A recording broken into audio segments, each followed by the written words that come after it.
Hello and welcome back to the Lincoln Loco 3. Hope you're all doing well today and looking forward to today's episode where we take on Borussia Mönchengladbach in the Europa League quarterfinals as well as Real Valladolid in the league in between those two legs. Now, I am very excited for today's episode, not just because it's the quarterfinal of the Europa League, but also because we've had the youth intake day. And quite frankly, this is one of the best youth intake days I've ever had. I am so excited to share this, guys, with you. Before we get into it though, would hugely appreciate it if you could drop a like on today's video for me and subscribe to the channel, obviously, if you're new around here with those notification bells turned on, and make sure as well you leave a comment down below for that beautiful YouTube algorithm. Now, before we talk about the youth intake, let's talk about Paulo Turner. Paulo Turner has won the Next Gen Award, which is basically like best young player in the world, I assume. I'm not entirely sure what Next Gen is. I googled it, and it is an award actually given out by Goal, who are a football media company.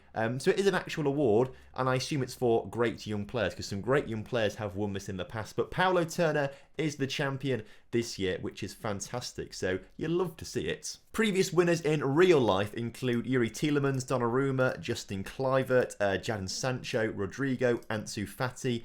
Jude Bellingham obviously goes on to win it in game at some point as well. So for me, this puts Paulo Turner in that league with those players. So I'm very excited about the future we've got with him. But I tell you what makes me more excited about the future. It's this youth intake day. I'll get the youth intake screenshots on screen right now so you can actually see it all in a logical order before I go and find them all. But look at that. So much 5-star, so much 4.5-star potential. I've signed them all up to contracts already, so don't worry. We're not losing any of these guys, and I'm going to put these guys up on the Patreon right now for you guys if you want to claim one of these players. But the talent we have in this under-19 squad now, like, look at this. From Kostic here that we bought in January, all the way up to Rob Walters, who came through that recent youth intake, is 4.5-star potential and above, right?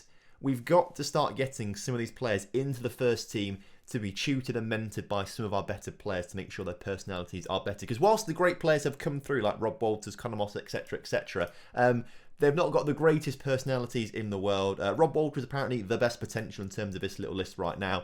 Centre midfielder, fairly ambitious, which is a pretty decent personality, but the rest of them aren't quite so good. But as you can see, some pretty good attributes across the board. Looking forward to seeing how he does as a playmaker. We might make him a Mazzala instead, because obviously Tyson Brown's come through as that playmaker last season. So we might train this guy to be a Mazzala instead, but work on that later down the line. Conor Moss is a centre-back, 5'11", but hopefully will grow a little bit.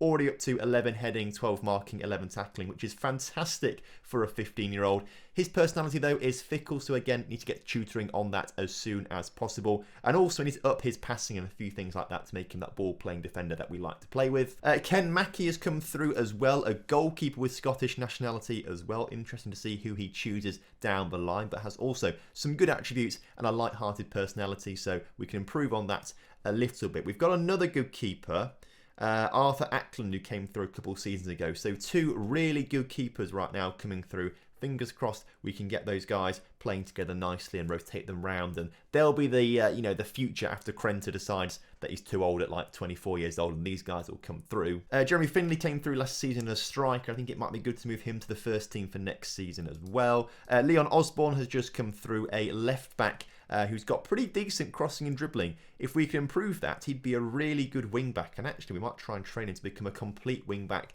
down the line. And then the last of the players to come through this youth intake who are really, really good is Rich Hunt, another striker who looks really good. 13 finishing, 14 first touch.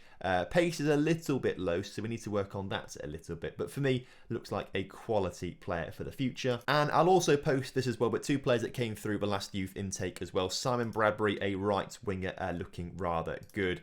And then also, if I can go back on the right thing, Lewis Crowther, a right back coming through, who could be a pretty decent fullback for us too. So I'll put these guys on the Patreon if you guys want to claim it. Of course, if you want to claim one of these players and you're not already signed up to the Patreon, link down in the description below to go to the Patreon. So the excitement is out of the way. Very exciting stuff happened in between episodes in terms of new players. This youth team that we've got, right, if we can cultivate it, we've got a fantastic team to go into the future with.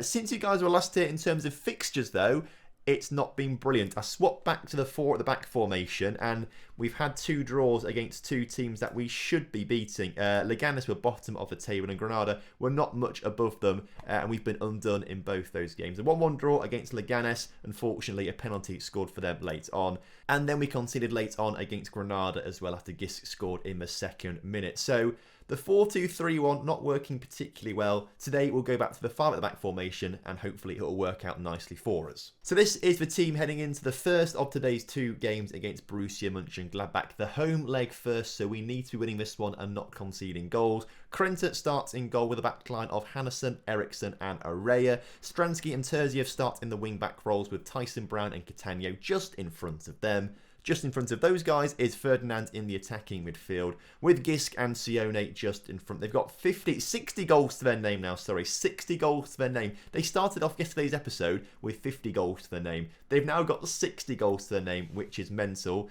Can we get to next episode and have 70 goals between them? We might actually have it. So as kickoff is upon us here today, there's a highlight straight from kickoff and we lose possession. We had possession back briefly, but Borussia Mönchengladbach win it back and they look to come forward as they get the cross into the middle, and that is the worst way possible to start the first leg, particularly at home. 18 seconds is what it took for Borussia Mönchengladbach to score.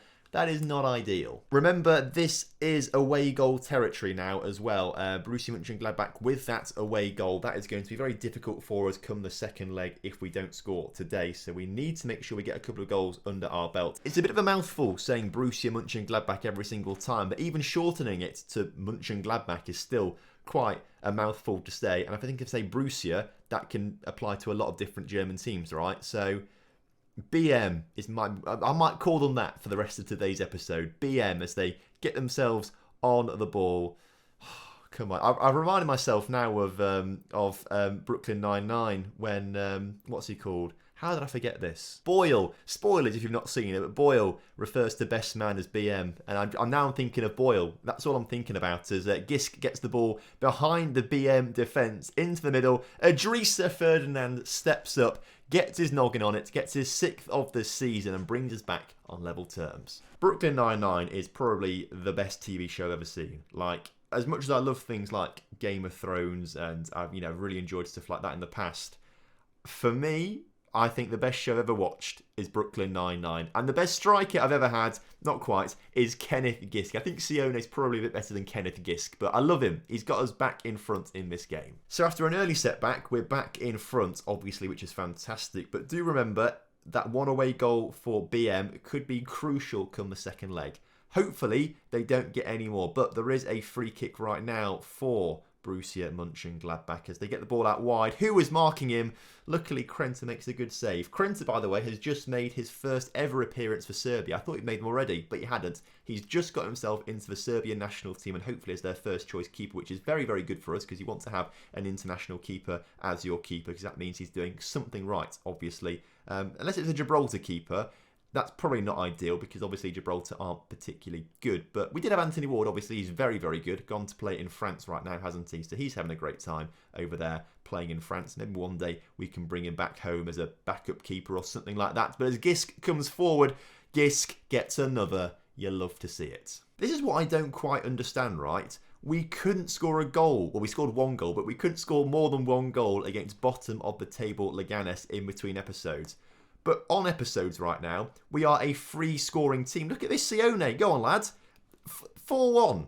You cannot stop us. So obviously, what this does suggest to me is that the winger system that we play in the league just isn't working, basically. Maybe we need to stick to the 5 at the back system for most of the time when we're playing as 5-1. All right, then. We'll take that. Basically, my team just don't like turning up unless it's for the camera, alright? They love turning up for you guys as Borussia Mönchengladbach. What a first half this has been, by the way. 7 goals in the first half. Hopefully, we defend better than this when we actually go to Borussia Mönchengladbach to play against. Where is Mönchengladbach a place? Because obviously Borussia is like, I don't know, like, almost used like United. I don't know what it actually translates to, but Borussia is used in a lot of German teams, and it's 13 seconds into the second half, it's 6-2. I assume Mönchengladbach is a place, but it's a bit of a mouthful. I mean, so much of this episode is me just rambling on about random things and goals get scored when I'm talking randomly. Come on, Kenneth Gisk.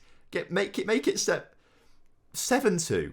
Where is this coming from? All right, even though they have 2 away goals, I am pretty confident in our ability, right, to be going through for the semi-finals at this stage. I mean, they're not turning around 7-2, surely. They're not scoring 5 goals at their place against us. Make it 6 goals. I was speaking a bit too soon then, wasn't I? A bit too soon. Surely Borussia Mönchengladbach are not going to score 5 goals at their place to turn us around, right? Surely that won't happen. I'm pretty confident we're going to a semi-final at this stage. But, I mean, alright, they're not scoring. It's offside. It's offside. You hate to see it. Why do we draw 1-1 with bottom of the table and yet can beat this team 7-2? And same sort of thing going back to yesterday. We beat, who is it? We beat Zenit St. Petersburg 5-1. And then we go to bottom of the table Leganes and draw 1. I don't understand. But clearly you guys being here is having a huge positive effect on the team. Because when you are here, we decimate teams. Decimate them. We've been fantastic in Europe this season. Go on, Kenneth. Oh, he could have made it 8. He could have made it 8. Instead, he hits the post. He's already got 4 goals today. Kenneth Gisk loves the camera, right? Off camera, he's all right. On camera, in the last 3 episodes, we've seen him score at least 10 goals in the last 2 episodes that I can remember. I can remember he scored 2 hat-tricks in the last 2 episodes and now 4 in this one. He might have scored goals in the other games as well. So Kenneth Gisk, like, he just loves showing off to you guys. This is absolutely liquid football. As Sione now, oh, if only got that on target. Well, a lot of our players are playing rubbish. I mean, we had Tyson Brown there. That's a very good goal, to be fair. That's a very good goal. But Tyson Brown was on a 6.6 rating. How is he on a 6.6 when we've scored 7 goals and he's the playmaker? Some things baffle me. Some things really baffle me, and this result is one of them. 10 goals, split 7-3. I'm quite confident in our ability to go to the semi-finals now. Right, we'll stick with the same lineup, or same formation at least, for the Valladolid game and see how it goes there. I have forgotten to rest them though, so we might see some tired faces, but we've got players to rotate, and like I've said plenty of times this season, we have really good rotation in this team, right? We've got loads of players who can step up and play in different positions. So our midfield looking quite tired. Catania will come off for Caramarco and Tyson Brown will come for Scott Murphy. They're just as good, which is fantastic. And Ferdinand also a little tired, so David Perez will come on through the middle. Actually, we'll play Skander instead of Caramarco and bring Caramarco on the bench instead of Catania. We'll do that. The rest of the team, I'm happy to leave it as it is. Brill, let's go. Right, kick-off upon us once again here today. Hopefully, we convincingly beat Valladolid. I forgot to show you the league table, by the way, as well, in my excitement earlier on. Despite the 2 draws, we still stay 4th because teams behind us also cannot keep any sort of form going. David Perez with his 9th of the season, putting that one in the back of the net. You love to see it. I will actually just show you the table before results in today's games. I will actually show you the league table just before results from today's fixtures mess it up a little bit. As you can see, despite having only won 1 game in the league in the last 5, we stay 4th right now. Levante are ahead of us, but they are just about staying ahead of us. They're 1 point ahead of us. Atletico keep dropping points. Valencia keep dropping points. Huesca have dropped points massively recently. No one, if we can get rid of this Valencia thing, come on, go away. I don't want to see that. Brilliant. Teams below us just can't keep form right now. So we're very lucky that although we've only won 1 of our last 5, right, we are still somehow in a hunt for a Champions League place. Hopefully today that changes. Hopefully today we get back to winning ways in the league against Real Valladolid. And the goal we scored right now does temporarily move us up to 3rd in the table ahead of Levante, who are 1-0 down to Elche. This is what I mean. No one around us can keep any sort of form going, which is quite lucky for us, I must say. Another chance for us as Skander keeps hold of possession into Scott Murphy. Scott Murphy out to Terziev, asking quite a lot of him there, but he does win possession back. And Skander back to Murphy. Sione to Perez. Stransky now shoots. Stransky now scores. His 5th of the season as a left back is very impressive. 2-0. Is that 12 goals now in today's episode? That is absolutely mental how we've had so many goals in today's episode. And we could get more as Gisk. Not like that. As we start the second half though, hopefully we're just going to hold on quite nicely. It looks like Levante are still losing. I've not seen what teams below them are doing, but if Levante keep losing and we move to third in the table, that is even better for us. Helps boost our reputation even more, as Stransky can't quite win the ball at the left back position, and Valladolid look to come forward. They get the ball in the area, hit the post. Terziev cleared, and I think there's an injury at the back, or actually it might be for one of the Valladolid players, not our players, which is fine. But we will make some changes in the second to make sure players are rested up nicely for the return leg, as that is a beautiful goal for Valladolid, actually. I tell you what, I'll give you that one, Valladolid. And we're getting to that stage of the game, right, where you will have seen from the results in between episodes, late on in games, that's when we've been conceding recently. So we need to guard against complacency and maybe score another goal ourselves, as Gisk has been put forward and puts another one in the back of the net. You love to see it. Some quick changes to get Terziev off the pitch. We'll swap him with Skander, who can play at right wing back, and then we'll bring Galina on for a change in the midfield. Stranskill's looking a bit tired. There's no one we can swap him out for, apparently. I think Lukau, you can play left wing back a little bit, right? Not really. We're going to play you there anyway to see how you get on. Can you swap with Hannesson? Hannesson likes it a little better, so we'll do that just to rest Stransky for the next game as well. But with 15 minutes or so to go, I don't think those changes will have any detrimental impact on the game. Oh, luckily they don't. I thought I was in the back of the net. I was about to eat my word. They've just missed that one, Valladolid, but they might make me eat my words again right now, as Valladolid look to come forward once again. No, do not score another goal, please. We don't want to see it.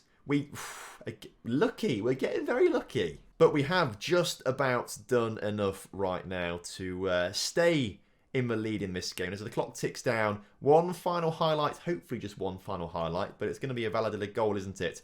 All right, defence, just let him run through. Why do we just let him run through? For all the good that we do, right? For all the good that we do, we have some stupid mistakes sometimes. We need to improve the defence for next season. That's going to be our biggest aim next season, improve the defence. Because quite frankly, our attack right now is lethal. 13 goals so far, not 10 goals for us so far. 14 actually in total today's episode, but 10 goals for us that we've scored so far in today's episode. Brilliant. You love to see it. Fantastic performance there, as Real Madrid beating Real Sporting Gijón 7-0 has guaranteed them a Champions League place, and as you can see from the league table, 75 points to them, 66 to Barcelona.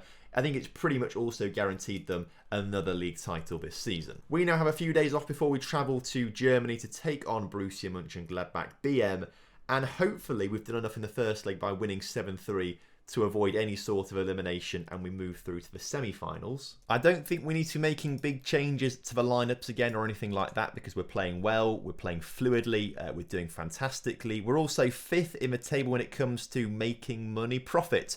We've made £10 million. I wish we were Real Madrid, right? £89 million of profit. Imagine what we could do with that. That would be amazing. Hopefully, though, if we end up winning, the Europa League, we'll make some nice profits off that. The team for this one, then, do I want to make any changes? Everyone's looking fit enough to play. I might bring Tyson Brown back on for Murphy to give him some game time. Leave Skander on the pitch as well. Maybe bring Ferdinand back on for Perez despite his goal in the last game. He's got 9 goals this season, Perez. It's and Paulo Turner's got 12. Perez is really staking a claim to get a contract with us for next season. I know we looked at it a few episodes ago, or that might have been actually on a broken episode. Basically, Perez wants stupid money. So as much as I want to sign him, he wants an awful lot of money. But if we get Champions League, for example, he'd be great to bring in. But for me, that team looks good enough. Just the one change in there, and obviously Ferdinand, so 2 changes there. Submit the team. We should be all right. So as kickoff is upon us, we enter this second leg with a 7-3 advantage in our favour. But Borussia Mönchengladbach have those 3 away goals. On paper, all we need to do is win 4-0. But I can't see a situation, right, where we're going to concede 4 goals. Surely that's not going to happen. Particularly without reply. We're usually pretty good at scoring goals when we're recording an episode, because they love to score goals for you guys. And Sione nearly scored the first of them. But the longer the game goes on without a goal, the more comfortable I will feel. And right now, actually, I think there's only been 2 shots to each side. So If we can just keep doing that every 25 minutes, only 2 shots, none of them going on target, that would be absolutely fantastic. That's some Borussia Mönchengladbach side of you. I mean, I'd like us to have more shots, but if we can limit Borussia Mönchengladbach to that, it would be beautiful. As, I mean, Krenzer pulls off an amazing save there to stop that pile driver of a shot going in the back of the net. 30 minutes on the clock now, still 0-0, which is great, as Borussia Mönchengladbach again looking to come forwards. John's on the ball out wide, crosses it in the middle, and they're getting closer. But as half-time approaches, we really are being stifled here at Borussia Mönchengladbach. If they hadn't conceded those 7 goals to us in the first leg, I'd be backing them right now. They were terrible in that first leg. Well, they weren't that terrible. They scored 3, didn't they? But defensively, they were terrible. And defensively, they might not be terrible right now. Is this going to be offside? The linesman's not moving. It's going to VAR. He might just be offside here, which is frustrating. Goal disallowed. You hate to see it. Let's watch this back again then, shall we? We're looking for Sione. Yeah, he's offside. Fair play. But we do reach half-time 0-0, which is fantastic for us. You know, I can't see us conceding 4 goals in 45 minutes. Thing is, though, stranger things have happened, particularly when it comes to me playing Football Manager. So, I don't know. Let's just not hold our breath yet as Terziev plays it into Ferdinand. Ferdinand to Terziev. If we score a goal right now, I won't be worried at all. I'll be very happy. You know, they can then score 4 goals if they want to. We've got that 1 goal we need to sort of nullify things a little bit more. But we do win possession back through Tyson Brown. Great. Stransky back to Brown. Forward to Gisk. Gisk has got 2 men waiting in the middle. He finds Skander into Ferdinand. Ferdinand's shot is blocked. His second shot isn't blocked though, but it does go wide of the mark. And we still hold on. We're still going in this game. Although we are playing terribly. You know, look at the possession stats there for Borussia Mönchengladbach. Look at the shot stats. We're not in this game at all. So for me, it's a fantastic job that we are, you know, we did the business in that first leg. Tyson Brown having another stinker, unfortunately. For a great player that he is, with his great potential, he hasn't been playing brilliantly, I must say, in recent games. But for me, I just can't seem to get any great performances out of any centre midfielder. Like, I think the game's a little bit bugged for it right now, but I could be wrong. You know, if you guys get great ratings out of your centre mids, please tell me how, because I need your help. But in the meantime, with 10 minutes or so to go, we've won, not possession back. It goes straight back to Borussia Mönchengladbach, and they still can't score. All right, let's just hold on. Let's get Hannesson off for Pascal. Apparently that needs to be done, so we'll do that. Bring Pascal on for a rare appearance at the back. I imagine he'll probably end up leaving the club over summer at some point as we try and rebuild that backline to be an even better backline than it already is. But with only a few minutes left on the clock, surely now, we are not going to concede 4 goals, and we're going to be going through to the semi-finals of the Europa League, as Borussia Mönchengladbach do get 1, all right? But they need 3 goals in 3 minutes now, and, or quite frankly, I wouldn't put it past them, because we've seen similar things happen in the past to us. Oh, not another highlight. Not another highlight. Don't do this to us, Mönchengladbach, please. Although we've won possession back nicely. Araya on the ball. Plays it back to Krenter. Don't do anything silly here, boys. Nothing silly. That was silly. That was rather silly because we've lost possession now. And Borussia Mönchengladbach do something even sillier to lose possession back to us. It's table tennis in the middle of the park right now as no one can keep hold of any possession. Sione put forward, can't win it back for us. So I feel like this is just a very long-winded final highlights of the game. And I'm talking over this for no reason whatsoever. And I'm just talking now to keep myself sane and happy. Don't score. Don't score. Don't. Oh, God, it's happening. It's happening. No. Not having it. Please, no. Referee, blow your whistle. Blow your whistle. He's done it. Oh, now that was a little bit scary towards the end as they score 2 goals in the 90th minute. We lose 2-0 on the night, but we did the work in the first leg. And we win 7-5 on aggregate. Fantastic. You love to see it. Into a semi-final. And we're going to be playing, Lazio in the semi-final. Now, that is going to be difficult. We're away first in that one. So, if anything, we have a nice advantage in the second leg. With the home leg second of all. But that's going to be difficult. That's going to be really difficult. Lazio currently 5th in Serie A, right? So they're a decent team. They're in good form as well. Okay. Again, not long to wait until that semi-final, so I'll go and play Villarreal and Atletico off camera and come back next time for Lazio, Espanyol and Lazio. Until then, thank you very much for watching today's episode. Hope you guys have enjoyed it. Of course, if you have done, make sure you do drop a like on the video for me. Subscribe to the channel if you're new around here, and I will see you next time. Have a good one. Goodbye.